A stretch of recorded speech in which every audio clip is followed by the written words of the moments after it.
दोस्तों, जब से रूस ने यूक्रेन पर हमला किया है तब से भारत ने पूरी दुनिया को दिखा दिया है कि भारत रूस के साथ खड़ा हुआ है और हर मुमकिन मदद रूस को देगा। जिस तरह पहले भारत के बुरे वक्त में रूस भारत के साथ कंधे से कंधा मिलाकर चला था, उसी तरह आज भारत भी रूस के साथ कंधे से कंधा मिलाकर चलेगा। चाहे बात डॉलर की कमर तोड़ने की हो या तेल व्यापार की, भारत ने हर कदम पर रूस की मदद की है और अब इसी के चलते भारत में रूसी आवाज की तरफ से एक बड़ा बयान निकलकर सामने आया है। दरअसल इस बयान में बताया गया है कि रूसी इंडिया फ्रेंडशिप सोसाइटी दिशा ने कुर्स्क मिलिट्री मेडिकल सेंटर्स में फार्मास्यूटिकल सहित 3 टन मानवीय सहायता पहुंचाई है। दरअसल एक बड़े रूसी अफसर ने खुद इस बात का खुलासा किया है कि भारत ने मानवीय सहायता के अगले बैच का आयोजन किया, जिसमें भारतीय दवा कंपनी पीएनबीओ फार्मा द्वारा उत्पादित दवाएं शामिल थी। सहायता को कुर्स्क में रूसी बलों के एक मेडिकल स्टेशन में स्थानांतरित कर दिया गया था। वहीं पर इससे पहले जब भारत में तेल की कीमतें आसमान छू रही थी तो रूस ने भारत के लिए एक फैसला लेकर भारत की मदद की थी। उस वक्त रूस ने भारत को डॉलर या यूरो में पेमेंट करने का विकल्प दिया था।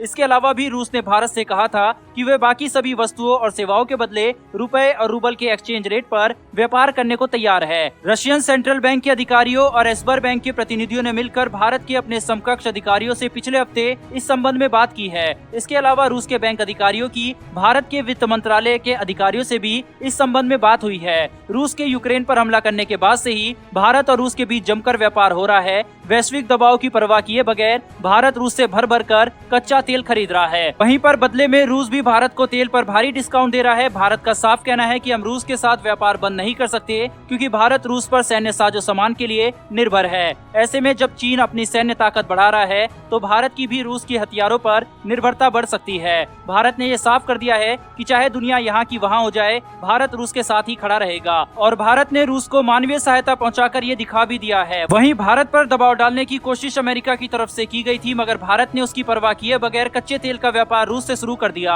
और अमेरिका को चुप करा दिया।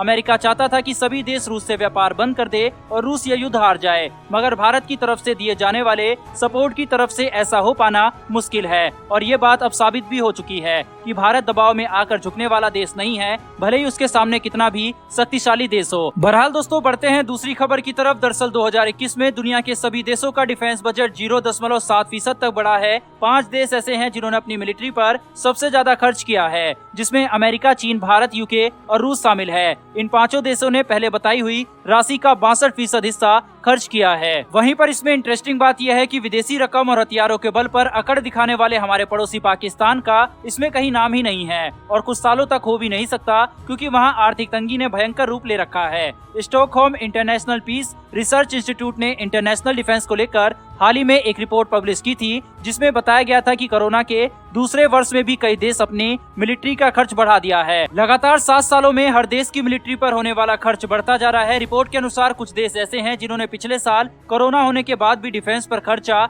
6% तक बढ़ाया था। बात करें अगर अमेरिका की, तो अमेरिका ने पिछले साल अपनी मिलिट्री पर $801 बिलियन खर्च किया था और 2020 के मुकाबले में ये ज्यादा था। अमेरिका भी दुनिया में सबसे ज्यादा मिलिट्री पर खर्च करने वाला देश है। वहीं इसके बाद दूसरे नंबर पर चीन आता है, जिसने पिछले साल अपनी मिलिट्री पर $293 बिलियन खर्च किए थे। इसने 2020 की तुलना में 4.7% का इजाफा किया है। चीन लगातार 27 सालों में अपना सेना का खर्च बढ़ाता जा रहा है। बात अगर भारत की करें तो भारत दुनिया में अपनी मिलिट्री पर खर्च करने वाला तीसरा सबसे बड़ा देश है। पिछले साल भारत ने अपनी सेना पर 5.94 लाख करोड़ रुपए का खर्च किया था, जो कि 2020 की तुलना में 0.9% ज्यादा है। भारत का संपूर्ण डिफेंस बजट 2020 की तुलना में 33% तक बढ़ चुका है। भारत में अब ज्यादा से ज्यादा खर्च हथियार बनाने पर किया जा रहा है, ताकि आत्मनिर्भर मिशन के तहत कम से कम हथियार विदेशों से खरीदा जाए। हालांकि 2022 में ये तस्वीर बदलने वाली है और भारत का तीसरा स्थान छीन सकता है, क्योंकि जर्मनी ने अपना बजट $100 बिलियन से